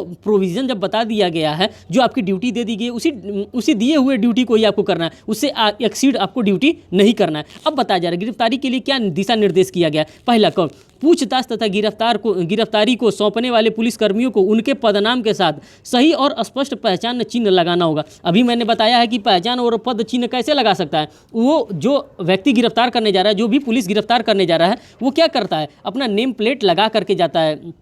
जो उसका वर्दी होता है, उस वर्दी पे अपने नेम प्लेट को वो लगा करके जाता है। अगर नेम प्लेट को नहीं लगा करके जाता है तो उसने कोई अपराध नहीं किया, लेकिन जब आप अरेस्ट करने जा रहे हैं तो आप बाकायदे प्रॉपर यूनिफॉर्म में जाएंगे। ये डीके बसु के केस में ये गाइडलाइन ले डाउन किया गया था। उसके बाद से ख में क्या बता रहा है, गिरफ्तार करने वाला पुलिस अधिकारी गिरफ्तारी का ज्ञापन तैयार करेगा जो कम से कम एक गवाह द्वारा सत्यापित किया जाएगा। मैंने अभी आपको वो प्रोविजन बताया कि जब उसको गिरफ्तार किया जाता है तो क्या किया जाता है, किसी ना किसी रेपुटेटेड पर्सन से उसके घर में साइन कराया जाता है और उसके घर के लोगों को इन्फॉर्म किया जाता है कि हाँ मैं इनको गिरफ्तार करके लेके जा रहा हूं। देखिए सारे गाइडलाइन है जो डीके बसु के केस में दिए। ये केस लॉ बड़ी इंपॉर्टेंट है। गो वाले में बताया जाए, गिरफ्तार व्यक्ति अपने मित्र या रिश्तेदार को अपनी गिरफ्तारी के बारे में सूचित करने का हकदार होगा। जिसको गिरफ्तार किया गया है वो भाई उसके ऊपर जिम्मेदारी है कि वो अपने घर वाले को क्या करे, बताए। जब तक घर वाले को नहीं बताएगा तब तक वो उसके लिए एडवोकेट का इस्तेमाल व्यवस्था नहीं कर पाएंगे, और जब तक एडवोकेट की व्यवस्था नहीं की जाएगी तब तक क्या उसको बेल नहीं मिल पाएगा। किसी भी व्यक्ति को बेल पाने का उसका राइट होता है। घ में देखिए, उसे अपने गिरफ्तार के बारे में किसी को सूचित करने के लिए अपने अधिकार से अवगत होना चाहिए। अवगत कौन कराएगा? मान लीजिए कोई सामान्य व्यक्ति है जो लॉ नहीं पढ़ा है, जो लॉ नहीं जानता है, उसको कौन बताएगा? उसको पुलिस वाला बताएगा कि तुम्हें बेल पाने का अधिकार है, तुम्हें अपने पसंद के एक एडवोकेट से मिलने का अधिकार है, तुम्हें 24 घंटे के भीतर हम मजिस्ट्रेट के सामने पेश करने का तुम्हारा अधिकार है, 24 घंटे से ज़्यादा हो रहा है तो तुम क्लेम भी कर सकते हो। ये सारी बात कौन बताएगा? ये सारी बात बताएगा पुलिस के द्वारा, जब पुलिस उसको गिरफ्तार करती है। अंग में क्या बताया, गिरफ्तारी के समय गिरफ्तार व्यक्ति की जाँच की जानी चाहिए और हर बड़ी छोटी चीज़ों पर, हर छोटी मोटी चीज़ों का पता लगाना चाहिए कि ये चीज़ है तुम्हारा है, तुम्हारे पास आया, उसके हैसियत को देख करके पता लगा लेना चाहिए कि क्या ये सोने का माला है, क्या इसका माला होगा, क्या जो ये रिंग पहना है ये डायमंड का, क्या ये इसका रिंग हो सकता है, क्या ये एप्पल का आईफोन चला रहा है, क्या ये इसका हो सकता है। उन सभी छोटी बड़ी चीज़ों का क्या करना चाहिए, एक मेमोरेंडम तैयार करना चाहिए, फिर उस पर सोच विचार करना चाहिए। चौ में देखिए क्या दिया, गिरफ्तार व्यक्ति को प्रत्येक 48 घंटे में एक प्रशिक्षित डॉक्टर द्वारा चिकित्सीय जाँच कराना चाहिए। ये सारे गाइडलाइन डीके बसु के केस में दिया गया है। फिर 6 में गिरफ्तारी का ज्ञापन सहित सभी दस्तावेजों की प्रतियां मजिस्ट्रेट को रिकॉर्ड के लिए भेजी जानी चाहिए। सारी बातें मैंने आपको बताया ना कि सेक्शन नंबर जब 50A हम लोग पढ़ रहे थे तो उसमें जो मजिस्ट्रेट होता है वो पूछता है कि आपने इनके फैमिली वाले को इन्फॉर्म किया है कि नहीं किया है, कब किया है, इसके पास से कौन कौन सा डॉक्यूमेंट मिला है, कौन कौन से चीज़ें मिली हैं। आप सारे मेमोरेंडम को क्या करिए, हमारे सामने रखिए। जब आप ये सारे सेक्शंस को आप पढ़ेंगे तो आपको बड़ा मजा आएगा इसको समझने में। बात करते हैं जॉ वाले में, बंदी को 24 घंटे के भीतर मजिस्ट्रेट के समक्ष पेश करना होता है। मैंने आपको स्पेसिफिक सेक्शन नंबर 57 यहाँ पे बताया था कि जब विद इन 24 आवर का क्लॉज सेक्शन नंबर 57 में बताया है कि 24 घंटे के भीतर उसको मजिस्ट्रेट के सामने पेश करना होता है। जो उसे पूछताछ के दौरान एक वकील से मिलने की अनुमति दी जानी चाहिए। इसमें मैंने आर्टिकल भी बताया था, आर्टिकल 22 सब क्लॉज 1 के बारे में बताया था। प्रत्येक जिले और राज्य मुख्यालय में पुलिस नियंत्रण कक्ष उपलब्ध होगा। मैंने आपको ये भी बताया था कि हर जिले में और क्या कहते हैं मुख्यालय पर वो बनाया जाएगा, पुलिस हेडक्वार्टर बनाया जाएगा, कंट्रोल रूम बनाया जाएगा, जो कि सेक्शन नंबर 41C में मैंने ये चीज़ें आपको बता के रखी थी। वो कहाँ का बनेगा, एवरी डिस्ट्रिक्ट पे और एवरी स्टेट लेवल पर वो बना होना चाहिए। ये सारी चीज़ें डीके बसु के केस में बताई गई थी। जो डीके बसु का केस मैंने आपको इसे यहाँ पे डिटेल्स में समझा दिया। अब आपको मैं उम्मीद करता हूँ कि सेक्शन नंबर 41 समझ में आ गया होगा। मीन्स की अरेस्ट चैप्टर जो चैप्टर नंबर 5 है वो आपको समझ में आ गया होगा। अब अरेस्ट से रिलेटेड और केस हम लोग देखते हैं। दिल्ली जुडिशियल सर्विसेज एसोसिएशन बनाम गुजरात राज्य और अन्य के मामले में क्या हुआ था, जो कि 1991 का मामला है। यहाँ पे क्या दिया, एक न्यायिक अधिकारी को गिरफ्तार करने के लिए उच्चतम न्यायालय ने निम्नलिखित दिशा निर्देश जारी किया। अभी तो वो कॉमन लोगों के गिरफ्तार के लिए था। अब देखिए क्या एक न्यायिक अधिकारी को, मीन्स की एक जज को अगर गिरफ्तार करना है तो क्या उसको किस तरह से गिरफ्तार किया जा सकता है, उसके बारे में किस प्रकार का गाइडलाइन प्रस्तुत किया गया है कोर्ट के द्वारा। देखिए अब पार्लियामेंट के द्वारा कौन सा कानून बनाया गया। अब इसके लिए क्या बनाया गया, किसी अपराध के लिए किसी न्यायिक अधिकारी को जिला न्यायाधीश या उच्च न्यायालय को सूचित करते हुए गिरफ्तार किया जाना चाहिए। मीन्स कि किसी भी अगर जुडिशियल ऑफिसर को गिरफ्तार करना है तो इन दोनों जगह न्यायाधीश को या उच्च न्यायालय को सूचित करके उसको गिरफ्तार किया जाना चाहिए। ख में तत्काल गिरफ्तारी की आवश्यकता हो तो केवल तकनीकी अथवा औपचारिक गिरफ्तारी की जानी चाहिए। मीन्स कि उनको भी हैंड कफिंग करके, दौड़ा करके, पुश एंड पुल करके उनको गिरफ्तार नहीं किया जाना चाहिए। उनको कैसे गिरफ्तार किया जाना चाहिए, उनको गिरफ्तार करने समय औपचारिक गिरफ्तारी करना चाहिए कि हाँ उनको हम लोगों ने क्या किया, गिरफ्तार कर लिया। गौ में क्या है, गिरफ्तारी का तथ्य तुरंत जिला एवं सत्र न्यायाधीश तथा उच्च न्यायालय के मुख्य न्यायाधीश को भेजी जानी चाहिए। देखिए कितनी बड़ी बात कह दी है, मुख्य न्यायाधीश को, उस स्टेट के मुख्य न्यायाधीश को भेजी जानी चाहिए। घ में क्या कहा, संबंधित जिले के जिला और सत्र न्यायाधीश के पूर्व आदेश या निर्देश के बिना न्यायिक अधिकारी को पुलिस स्टेशन नहीं लाया जाना चाहिए। आमतौर पर अंगा में आमतौर पर न्यायिक अधिकारी को हथकड़ी नहीं लगाना चाहना चाहिए। चौ में हथकड़ी तो लगाने के लिए सामान्य लोगों के लिए भी मना किया, यहाँ पे न्यायिक मजिस्ट्रेट को भी मना किया। चौ में क्या कह रहा है, अपने परिवार के सदस्य, कानूनी सलाहकार और न्यायिक अधिकारियों के साथ संचार के लिए न्यायिक अधिकारी को तत्काल सुविधा प्रदान करानी चाहिए। 6 में क्या बोला, न्यायिक अधिकारी का जो गिरफ्तारी के अधीन है कोई बयान दर्ज नहीं किया जाना चाहिए, उसका कोई भी बयान नहीं दर्ज किया जाना चाहिए, न कि किसी पंचनामा को तैयार किया जाना चाहिए और न ही किसी प्रकार का पंचनामा तैयार किया जाना चाहिए। न्यायिक अधिकारी के विधिक सलाहकार की उपस्थिति के अलावा चिकित्सा परीक्षण किए जाने चाहिए। मीन्स कि उसका चिकित्सा परीक्षण उस न्यायिक अधिकारी का कर लेना चाहिए, लेकिन ये सारे काम नहीं किए चाहिए। ये गाइडलाइन पेश किया गया था इस केस लॉ में अरेस्ट से रिलेटेड। अब देखिए अरेस्ट से रिलेटेड से सोशल एक्शन फोरम फ्रॉम मानवाधिकार बनाम उत्तर प्रदेश राज्य 2018 का मामला है। दोस्तों ये आप लोगों के लिए गाइडिंग प्रिंसिपल होगा, ये आप लोगों के लिए इंपॉर्टेंट केस लॉ होगा। DK बसु का उधर केस लॉ इंपॉर्टेंट होगा, यहाँ पे ये social action forum from for मानव अधिकार बनाम भारत संघ का ये मामला इंपॉर्टेंट होगा। ये यूपीपीसीएस जे के एग्जामिनेशन के लिए सटीक क्वेश्चन बनता है कि आपसे यहाँ से क्वेश्चन पूछा जा सकता है। सेक्शन जो हम लोगों ने चैप्टर 5 पढ़ा है आपको याद हो जाना चाहिए। सेक्शन नंबर 41 से लेकर के इसका रेंज, सेक्शन नंबर 41 से लेकर के सेक्शन नंबर 60A तक है। ये रेंज आपको याद रहना चाहिए कि इसी रेंज में क्या होता है, गिरफ्तारी होता है किसी व्यक्ति को, किस प्रिंसिपल पे गिरफ्तारी होता है वो प्रिंसिपल बताया गया है। सेक्शन नंबर 60A में बताया गया कि इसी आधार पर उस व्यक्ति को गिरफ्तार किया जाना चाहिए। जो प्रिंसिपल जो गाइडलाइन प्रोवाइड किया गया इसी गाइडलाइन के आधार उनको गिरफ्तार किया जाना चाहिए। अब देखिए इसमें क्या बताया, गिरफ्तारी का विधिक एक तरह से व्यक्तिगत अधिकार, स्वतंत्रता और विशेषाधिकार को संतुलन करने के लिए एवं दूसरी ओर व्यक्तिगत कर्तव्यों, दायित्वों और जिम्मेदारियों को भी संतुलित करना चाहिए जब किसी को गिरफ्तार करना चाहिए। यहाँ पे दिया किसी व्यक्ति के विरुद्ध किसी आयोग के द्वारा केवल आरोप कारित किए जाने के बाद नियमित रूप से कोई कार्रवाई, कोई गिरफ्तारी नहीं की जा सकती है। यहाँ पे देखिए किसी वास्तविक और प्रमाणिक शिकायत पर यह युक्त मीन्स कि रीजनेबल विश्वास हो कि व्यक्ति अपराध में संलिप्त है तो बिना कुछ अन्वेषण जो युक्त जो रीजनेबल हो, संतुष्टि इंगित करती है, गिरफ्तार नहीं की जानी चाहिए। इस प्रकार से भी गिरफ्तारी नहीं की जानी चाहिए। यहाँ पे एक व्यक्ति जो कि एक ऐसे अपराध का आरोपी है जो 7 साल से कम या 7 साल तक कारावास, जो जुर्माने के बिना या जुर्माने के साथ दंडनीय, ऐसे व्यक्ति को पुलिस द्वारा तब तक गिरफ्तार नहीं किया जा सकेगा जब तक धारा 41(1)(b) के तहत उल्लिखित शर्तों का पालन न किया जा रहा हो। मैंने आपको बताया था ना कि किस प्रकार से 41(1)(b) में आपको 41(1)(b) में आपको किस प्रकार से गिरफ्तार करना है। उन सारे कंडीशंस को मैंने बताया था, वही सारी कंडीशन ये केस लॉ है आपको यहाँ पे फुलफिल कर रही हैं। अब देखिए ये दोस्तों ये केस लॉ हमारे लिए उतना इंपॉर्टेंट नहीं, ये हमारे लिए इंपॉर्टेंट है जोगिंदर कुमार बनाम उत्तर प्रदेश राज्य का, ये 1994 का केस लॉ है। आप देखेंगे तो ये कई बार प्रीवियस एग्जामिनेशन में पूछा गया है बार बार। इसमें क्या दिया है, प्रथम सूचना रिपोर्ट का पंजीकरण और अभियुक्त व्यक्ति की गिरफ्तारी दो अलग अलग विषय हैं। FIR अलग चीज़ होता है और गिरफ्तारी अलग चीज़ होता है। यह कहना सही नहीं है कि केवल प्रथम सूचना रिपोर्ट मीन्स की जो फर्स्ट इन्फॉर्मेशन रिपोर्ट होता है जिसको FIR कहते हैं, जो कि FIR डिफाइन नहीं किया गया है CRPC में। FIR जो होता है सूचना रिपोर्ट मात्र से ही आरोपी को गिरफ्तार किया जाना चाहिए। सिर्फ FIR लिखवा देने से किसी व्यक्ति को गिरफ्तार नहीं किया जाना चाहिए। ये केस हमारे लिए इंपॉर्टेंट है। ये केस हमारे लिए इंपॉर्टेंट नहीं, अब हमारे लिए अर्नेश कुमार बनाम बिहार राज्य का ये केस इंपॉर्टेंट हो जाता है। देखिए जहां धारा 498A भारतीय दंड संहिता के तहत मामला दर्ज किया गया हो, वहीं पुलिस अधिकारी को निर्देशित किया गया हो कि वह स्वतः गिरफ्तारी न करे और न ऐसे मामले जहां पे अपराध 7 साल या उससे कम की सजा का है उसे धारा 41 दंड प्रक्रिया संहिता में निर्धारित मापदंडों के तहत गिरफ्तार की आवश्यकता के बारे में पहले अपने आप को संतुष्टि कर ले कि क्या वो इस प्रकार का जो मैंने कंडीशन बताया था कि रीजनेबल ग्राउंड होना चाहिए, फिर उसके बाद से उसको क्यों अरेस्ट किया जा रहा है, क्या कंप्लेन रीजनेबल कंप्लेन मिला है कि नहीं मिला है, रीजनेबल डाउट है, क्रेडिबल इन्फॉर्मेशन है।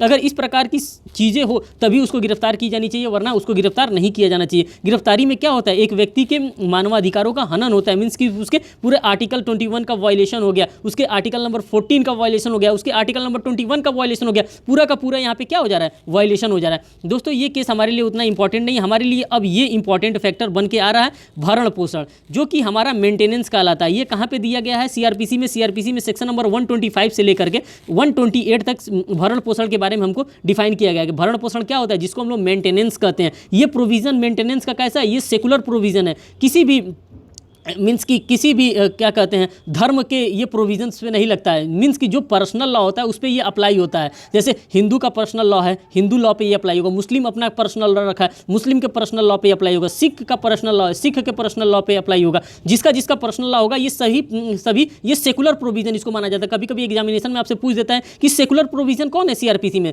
तो आपका सेक्शन नंबर 125 से लेकर के 128 तक जो प्रोविजन होता है वो सेकुलर प्रोविजन होता है। यहाँ पे जो हमारा इंपॉर्टेंट केस लॉ है, ये दोनों उतना इंपॉर्टेंट केस लॉ नहीं है, फिर भी हम इसको पढ़ लेते हैं। भगवान दत्त बनाम कमला देवी का मामला है। उच्चतम न्यायालय ने यह आधारित किया कि धारा 125 निम्न उद्देश्यों को निर्धारित किया जाता है। फर्स्ट क्या बता, धारा 125 के तहत यह उपचार सिविल न्यायालयों के द्वारा लागू किए जाने उपचार की तुलना में तेजी और किफायती है, तो यह जरूरतमंद लोगों के लिए फायदेमंद होगा। यह निराश्रित और दास्ता को रोकने का उद्देशित करता है। और ये देखिए आपके लिए इंपॉर्टेंट केस ये है, मोहम्मद अहमद खान बनाम शाहबानो बेगम का केस आपके लिए इंपॉर्टेंट है। कभी भी आप सेकुलर प्रोविज़न, आपको कैसे पता चलता है कि ये सेकुलर प्रोविज़न, क्योंकि यहीं से जो मेंटेनेंस का कॉन्सेप्ट है वो और उभर करके आ गया। ये मोहम्मद अहमद खान बनाम शाहबानो बेगम से ये इसमें मेंटेनेंस की बात किया गया था।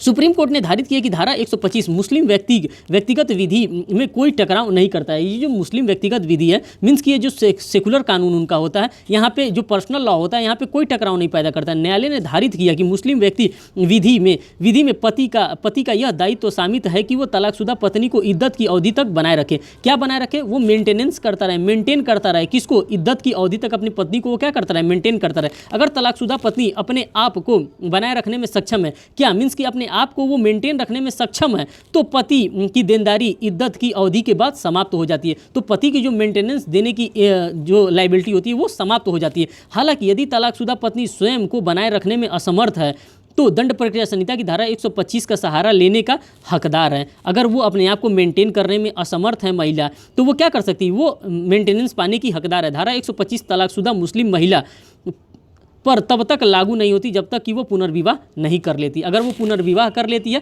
तब उसके ऊपर मेंटेनेंस मीन्स की चैप्टर क्या कहते हैं, सेक्शन नंबर 125 उसके ऊपर अप्लाई नहीं होगा। अगर वो चाहती है कि मेंटेन कराए अपने आप को, तो वो उसका दूसरा विवाह नहीं होना चाहिए। हमारे पास जो मोस्ट इंपॉर्टेंट फिर केस आता है, डेनियल लतीफ़ी बनाम भारत संघ का मामला आता है। इसमें क्या बताया है? अधिनियम की संवैधानिकता को बरकरार रखते हुए उच्चतम न्यायालय ने यह स्पष्ट किया कि 1986 की धारा 3(1) क के तहत रख रखाव का उचित न्यायसंगत प्रावधान उनकी पत्नी की इद्दत अवधि के आगे बढ़ाया जाए। मीन्स कि जो पत्नी का जो इद्दत पीरियड होता है, उसी इद्दत पीरियड तक ही क्या किया जाता था? पहले मेंटेन किया जाता था कि आपको इद्दत के पीरियड तक ही मेंटेन किया जाएगा। इद्दत का पीरियड जैसे 3 महीने का समाप्त हो जाता था, आपको क्या किया जाएगा? आपको मेंटेन नहीं किया जाएगा। इस पीरियड को बढ़ाने के लिए इस केस को लाया गया, डेनियल लतीफ़ी बनाम भारत संघ का मामला, जो 2001 का इंपॉर्टेंट मामला है। अब आपके पास बेगम शाहबानो बानो का केस आ रहा है, आप इसको चाहें तो पढ़ सकते हैं। ये नानक चंद बनाम किशोर का आप केस पढ़ सकते हैं, ये थोड़ा सा इंपॉर्टेंट है। धारा 125 से लेकर के 128 में निहित प्रावधान सभी धर्मों के सभी व्यक्तियों पर लागू होते हैं और उनका पक्षों के व्यक्तिगत कानून से कोई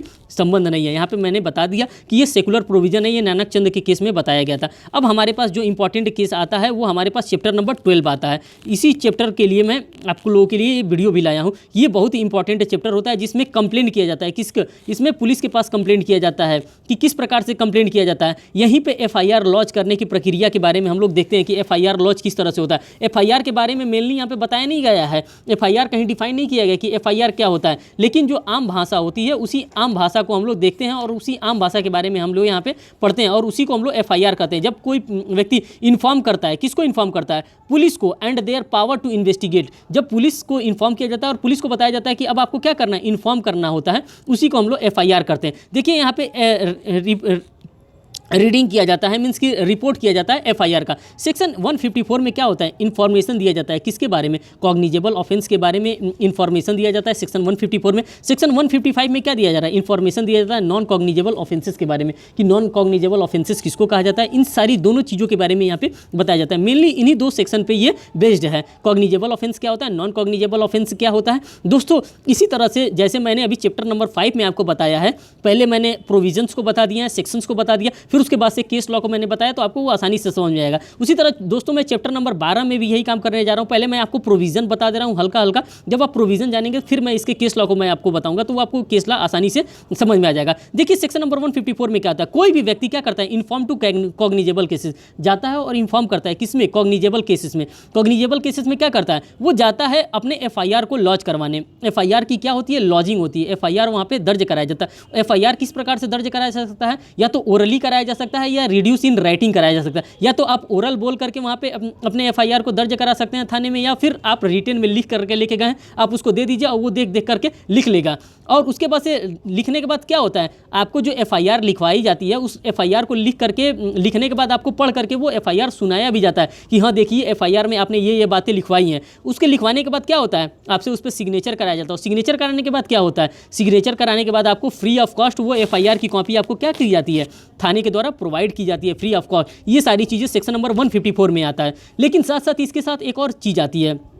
वो चीज़ क्या आती है कि कभी कभी पुलिस वाले एफआईआर लिखने से मना कर देते हैं। अगर पुलिस वाले एफआईआर लिखने से मना कर देते हैं तो आप क्या कर सकते हैं, तो आप सीधे सेक्शन नंबर 154 के सब क्लॉज 3 में आप कहाँ जाएंगे, एसपी के पास जाएंगे और एसपी को आप एक एप्लीकेशन देंगे और एसपी को एप्लीकेशन दे करके बताएंगे साहब हमारे एफआईआर को लॉन्च नहीं किया जा रहा है, हमारे एफआईआर को रिड्यूस इन राइटिंग नहीं किया जा रहा है थाने पे। तो एसपी क्या करेंगे, एसपी अपना वो अपने उस संबंधित थाने से बात करेंगे और आपका एफआईआर लिखने के लिए कहेंगे। अगर आपका उस टाइम भी एफआईआर नहीं लिखा जाता है तो आप क्या करेंगे, तो सीधे आप 156(3) के तहत, मीन्स की धारा 156 सब क्लॉज 3 के तहत आप सीधे मजिस्ट्रेट के पास जाएंगे और मजिस्ट्रेट आपके जो आपका मामला है उस मामले में एफआईआर लिखवाने के लिए वहाँ पे वो इंटीमिडेशन देंगे एसपी को, और एसपी क्या करेगा, उस संबंधित थाने को इंटीमिडेशन देगा कि आप इनका एफआईआर क्या होता है लिखिए। कभी कभी देखने को आपको मिलता है कि इनका एफआईआर नहीं लिखा जाता, तो उस दरमियान लोग परेशान हो जाते हैं कि भाई मेरा एफआईआर लिखेगा कौन, मैं किसके पास जाऊँ। तो ये सारी प्रोविजन सीआरपीसी में बताया गया है जो कि चैप्टर नंबर 12 में है। दोस्तों अब हम इसको स्टार्ट करते हैं। अभी तक तो ये भूमिका थी, जो भूमिका बनाना आपके लिए बहुत जरूरी था। जो फर्स्ट टाइम भी अगर ये सीरीज देख रहे हैं उनको भी ये चीज़ें समझ में आ जाएंगी।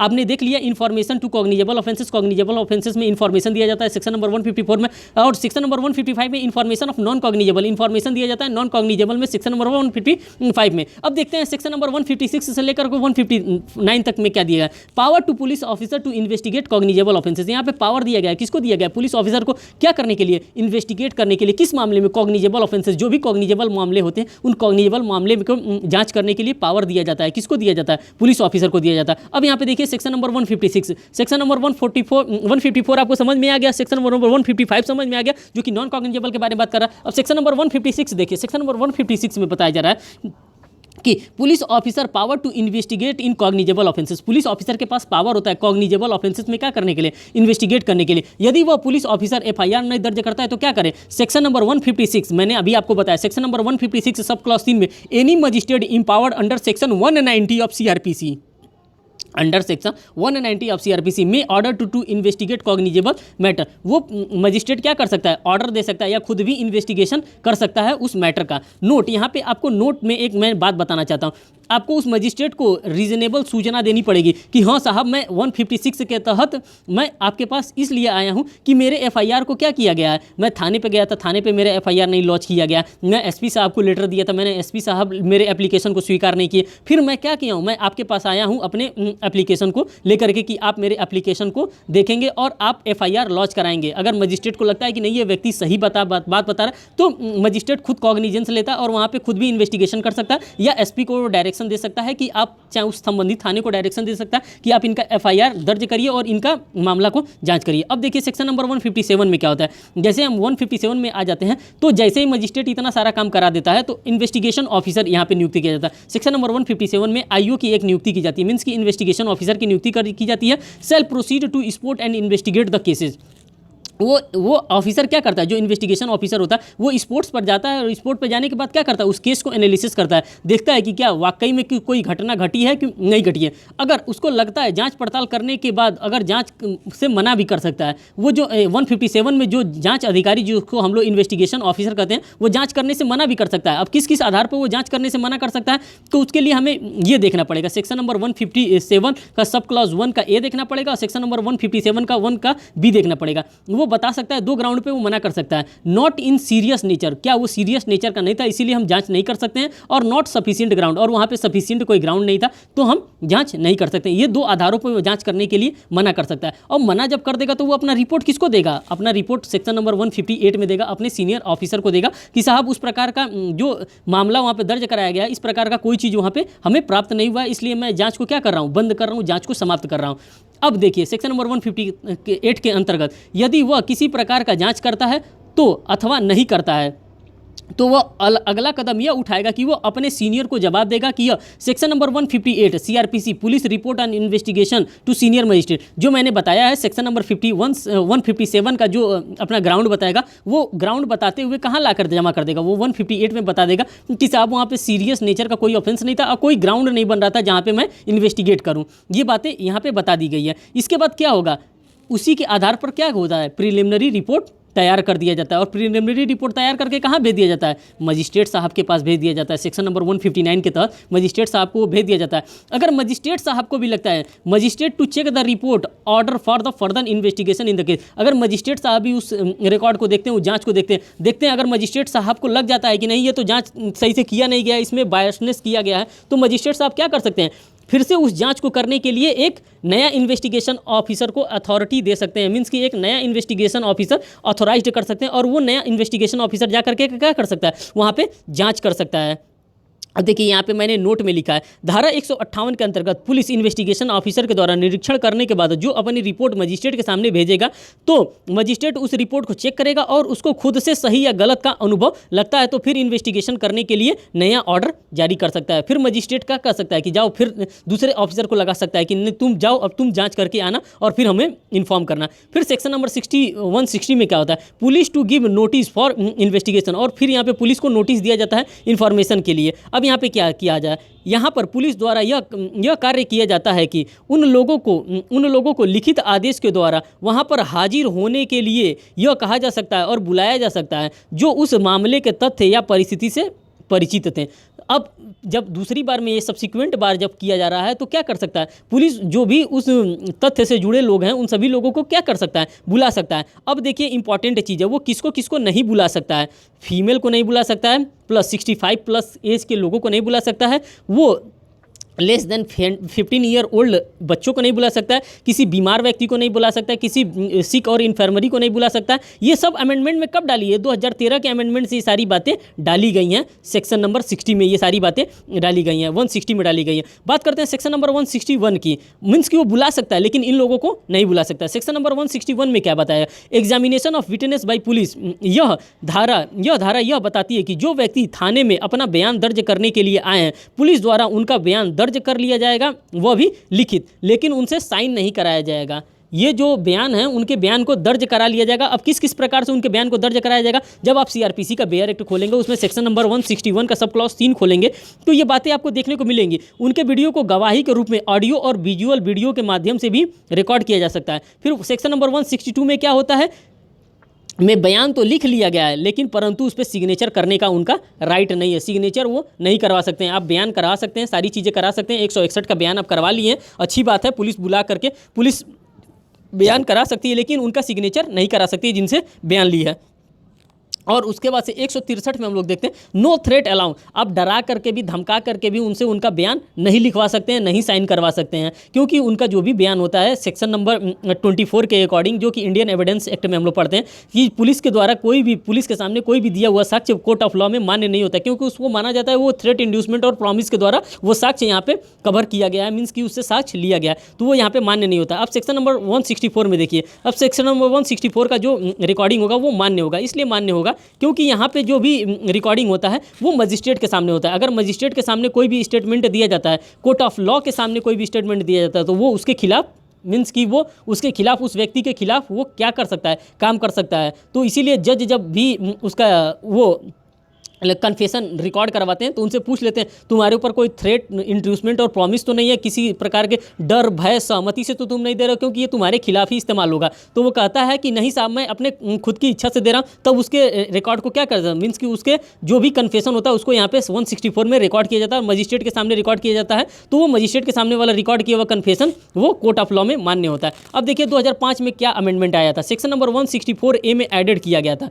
क्या ऐड किया गया था 2013 में, ये 2005 में ये अमेंडमेंट आया था। अमेंडमेंट के साथ मैं आपको बता रहा हूँ, देखिए medical examination of the victim of rape, यदि पीड़ित महिला चाहे तो मेडिकल एग्जामिनेशन नहीं भी करा सकती। यहाँ पे 164A में ये बताया गया अगर महिला से रिलेटेड कोई मामला है और रेप पीड़ित महिला से मामला है रिलेटेड, तो वो अपना मेडिकल चाहे तो यहाँ पे नहीं करा सकते। सेक्शन नंबर 165 में search by police officer on any subordinate, police को तलाशी लेने की शक्ति सेक्शन नंबर 165 में। सेक्शन नंबर 166 में क्या बताया जा रहा है, सर्च आउटसाइड जुरिस्डिक्शन, वो दूसरे जुरिस्डिक्शन में भी जा करके पुलिस क्या कर सकती है, सर्च कर सकती है। सेक्शन नंबर 166A 166B में क्या बताया, सर्च आउटसाइड इंडिया भी किया जा सकता है, सर्च आउटसाइड फॉरेन भी किया जा सकता है। मीन्स कि इंडिया के बाहर भी आप क्या कर सकते हैं, जा करके सर्च कर सकते हैं। कैसे सर्च कर सकते हैं, वहाँ पर एक लेटर ऑफ रिक्वेजेशन डालना पड़ेगा कि इंडिया से कोई कैदी यहाँ पे फरार हो गया, हम आकर के यहाँ पे सर्च करना चाहते हैं, तो आप जा करके सर्च कर सकते हैं।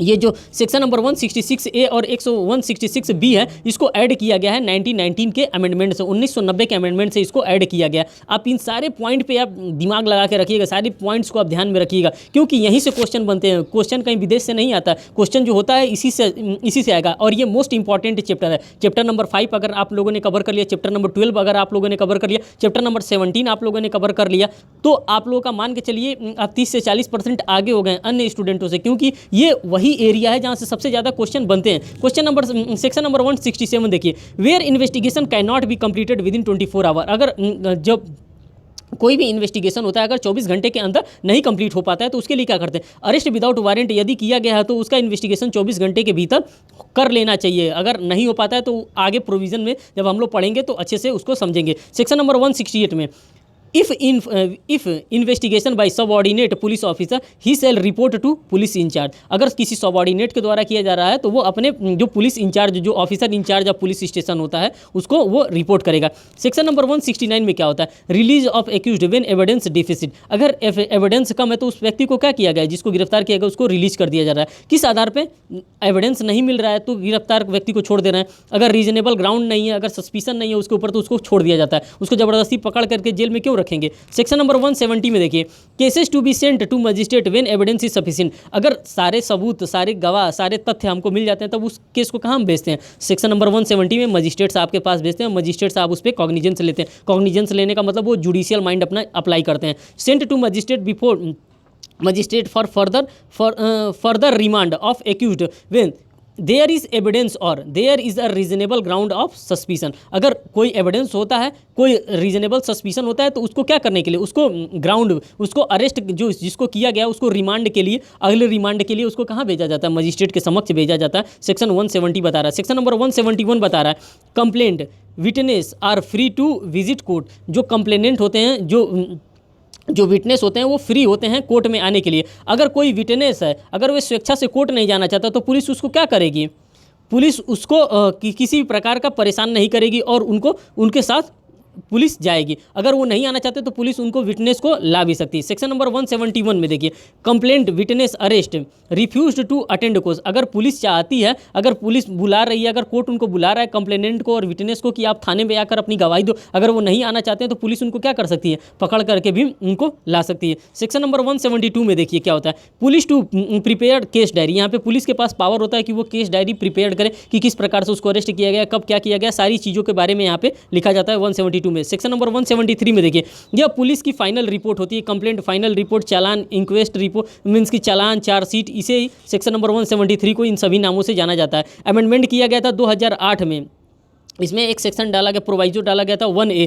अगर चिल्ड्रन के साथ कोई रेप हो जाता है, कोई कस्टोडियल रेप हो जाता है तो, और सेक्शन 2013 के बाद 2B डाला गया जिसमें मेडिकल रिपोर्ट ऑफ वुमेन के बारे में बताया जा रहा है। सेक्शन नंबर 173 में ये दोनों बातें डाली गई थी। सेक्शन नंबर 174 में क्या बताया, पंचनामा के बारे में बताया जाता है, पंचनामा क्या होता है, इंक्वेस्ट रिपोर्ट क्या होता है, ये कब बनाया जाता है पंचनामा? अननेचुरल डेथ पे बनाया जाता है, सुसाइड पे ये पंचनामा और फिर इंक्वेस्ट रिपोर्ट को तैयार किया जाता है। ये रहा आपका चैप्टर नंबर 12 की कहानी। 176 तक है, मैंने 174 तक इसको लिया। फिर आगे अब इससे रिलेटेड केस लॉ को हम लोग देखते हैं। अब आप जब केस लॉ पढ़ेंगे तो आपको ये चीज़ें समझ में आसानी से आएंगी, और इसके बाद से जो भी पार्ट बच जाता है वो मैं अपने नेक्स्ट सेशन में लेकर चला आऊँगा। जैसे चैप्टर नंबर 17 से चैप्टर नंबर 17 मैं आपको इतने अच्छे से समझा दूंगा कि आप कभी भूल नहीं पाएंगे। मैं उम्मीद करता हूँ आपको चैप्टर नंबर 5 भी आपको आसानी से समझ में आ गया होगा, और चैप्टर नंबर 12 भी कुछ हद तक तो समझ में आ ही गया होगा। अभी अब केस लॉ देखते हैं तो उसके आधार पर और आपको चीज़ें समझ में आ जाएगी। यहाँ पे फर्स्ट केस है नरेंद्र कुमार श्रीवास्तव बनाम बिहार राज्य का मामला, जो कि 2019 का मामला है।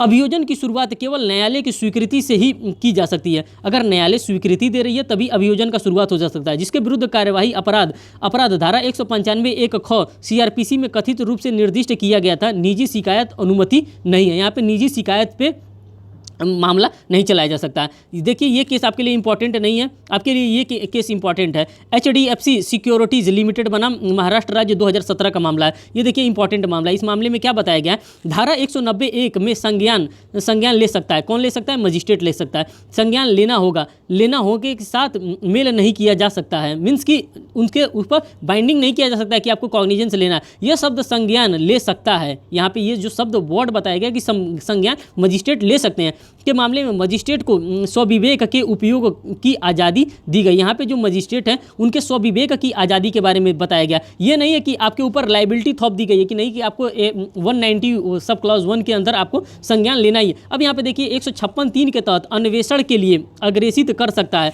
मीन्स कि वो जांच करने के लिए 157 में जो जांच बताया जा रहा था, अभी मैं बता रहा था कि 157 में जांच करने के लिए एक इन्वेस्टिगेशन ऑफिसर को लगा सकता है। इन्वेस्टिगेशन ऑफिसर दो आधारों पर जांच करने से मना कर सकता है। एक तो रीजनेबल सफिशिएंट ग्राउंड नहीं था, और एक तो काज सफिशिएंट काज नहीं था। इन दो ग्राउंडों पे वो क्या कर रहा था? मना कर दे रहा था। तो वही चीज़ें, जो भी चीज़ें मैंने बताई है चैप्टर नंबर 12 में, सेक्शन नंबर 154 से लेकर के 174 तक, उसी में से घूमता फिरता आपको केस लॉ में मिलेगा। अब देखिए यहाँ पे जो इंपॉर्टेंट केस लॉ है, उन इंपॉर्टेंट केस लॉ को ही हम देखते हैं। अजय कुमार परमार बनाम राजस्थान राज्य का केस देखिए। इस केस में क्या बताया गया? धारा 190 के तहत अपनी शक्ति के प्रयोग में मजिस्ट्रेट न्यायालय के समक्ष मौजूद तथ्यों के आधार पर संज्ञान लेने से इनकार कर सकता है। ठीक, मजिस्ट्रेट न्याय का कार्य करता है, लेकिन वह निष्कर्ष तक पहुंचने के लिए मौजूद साक्ष्य मूल्यांकन एप्रिशिएट नहीं कर सकता है। मजिस्ट्रेट के लिए इस स्तर पर संभावना को संतुलित करने के लिए सबूतों का उपयोग करके अमान्य और अनुचित है, इस प्रकार से वो कर सकता है। अब हमारे पास जो इंपॉर्टेंट केस लॉ आता है वो आता है भोपूराम बनाम स्टेट ऑफ पंजाब का मामला, जो 2008 का मामला है। इसमें देखिए यह एक सुस्थापित विधि है, जो प्रोसीजर सिविल प्रोसीजर मीन्स की जो सीआरपीसी है, ये एक सुस्थापित विधि है। न्यायालय केवल अपराध का संज्ञान ले सकती है। न्यायालय जो होती है सिर्फ अपराध का संज्ञान ले सकती है, और एक बार संज्ञान लेने के बाद न्यायालय अधिकारहीन बन जाती है। संज्ञान के आदेश को पुनः नहीं सुना जा सकता है। जो संज्ञान लिया गया है उसके आदेश को पुनः नहीं सुना जा सकता है। जो इंपॉर्टेंट केस लॉ था दोस्तों, मैंने सभी इंपॉर्टेंट केस लॉ को यहाँ से मैंने कवर कर लिया। अगर आपको लगता है कि कोई इंपॉर्टेंट केस लॉ है तो आप हमको कमेंट सेक्शन में आप हमसे बता सकते हैं। उस केस लॉ को भी मैं आपके सामने ले लूँगा, और इसका जो बचा हुआ सेकंड पार्ट है वो मैं चाहूँगा तो मैं नेक्स्ट वीडियो में ले लूँगा, क्योंकि ये वीडियो आपके लिए भी बहुत बड़ा हो जाएगा। और इसमें जो भी मैंने चैप्टर नंबर 5 बताया, चैप्टर नंबर 12 बताया, इन सभी से रिलेटेड जो भी क्वेश्चन था वो सारे क्वेश्चन आपके यहाँ से कवर हो जाएंगे। अगर आप वीडियो को देखेंगे तो पूरा वॉच करिएगा, जिससे कि आपको इसका पूरा लाभ मिल सके। बहुत बहुत धन्यवाद दोस्तों।